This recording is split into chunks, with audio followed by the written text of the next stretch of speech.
Well, I don't know what will happen now. We've got some difficult days ahead.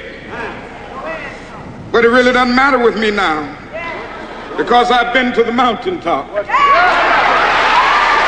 don't mind.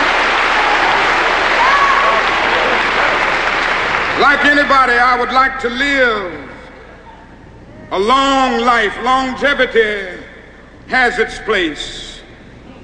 But I'm not concerned about that now. I just want to do God's will. And He's allowed me to go up to the mountain. And I've looked over and I've seen the promised land. I may not get there with you, but I want you to know tonight that we as a people will get to the promised land.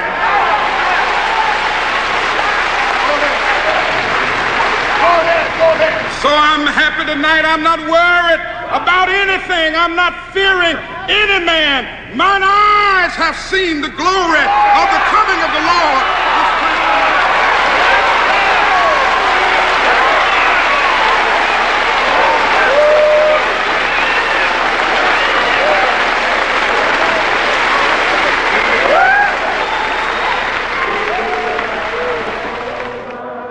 On the morning of April 4th, 1968, gunshots rang out at a small motel in Memphis. One of America's great leaders lay dead. Bobby flew to Indianapolis for a campaign speech in a black neighborhood. En route, a reporter had told him that Martin Luther King had been murdered.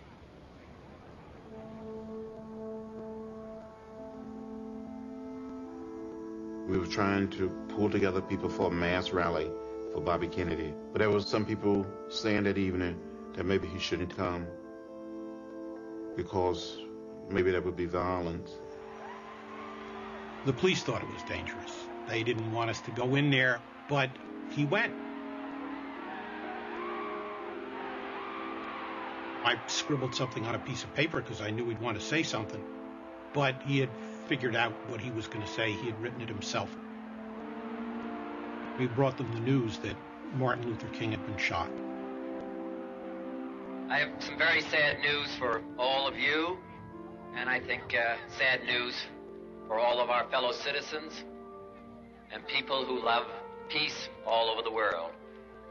And that is that Martin Luther King was shot and was killed tonight in Memphis. Most of the people hadn't even heard that Dr. King had been shot, and we were stunned, and we all cried. But that evening, Robert Kennedy spoke from his soul. I have already introduced you. You can go right ahead. You can go right ahead. Do they know about Martin Luther King? To some extent. We have left it up to your own volition if it can be handled in this.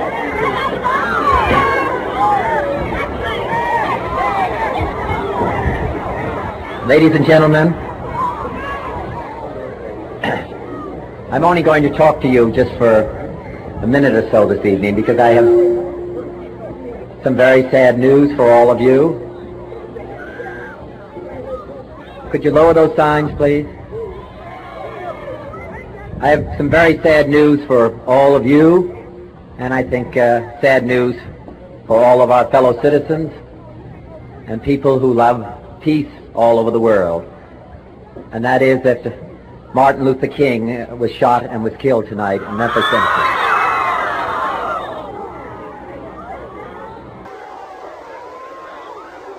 Martin Luther King dedicated his life to love and to justice between fellow human beings. He died in the cause of that effort. In this difficult day, in this difficult time for the United States, it's perhaps well to ask what kind of a nation we are and what direction we want to move in. For those of you who are black, considering the evidence evidently is that there were white people who were responsible, you can be filled with bitterness and with hatred and a desire for revenge. We can move in that direction as a country, in greater polarization, black people amongst blacks and white amongst whites, filled with hatred toward one another. Or we can make an effort, as Martin Luther King did, to understand and to comprehend and replace that violence, that stain of bloodshed that has spread across our land, with an effort to understand,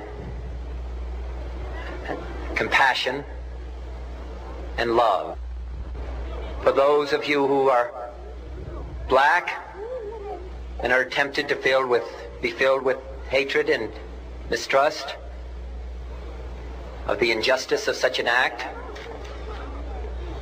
against all white people, I would only say that I can also feel in my own heart the same kind of feeling. I had a member of my family killed, but he was killed by a white man.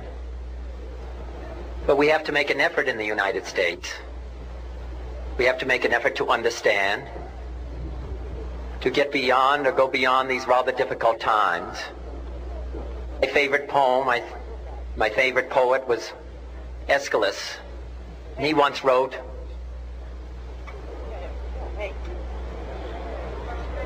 "Even in our sleep, pain which cannot forget falls drop by drop upon the heart, until in our own despair, against our will, comes wisdom through the awful grace of God."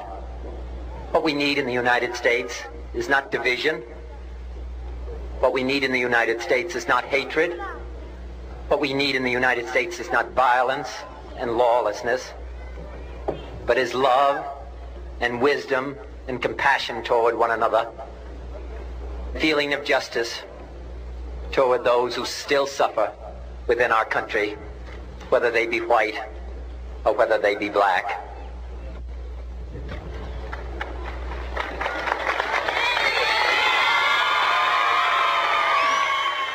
Words, they just ring, they'll just chill your body. And he did it not in a loud, but almost in a prayerful manner. There were riots in more than 100 cities across America after King's death. But that night, there was calm in Indianapolis.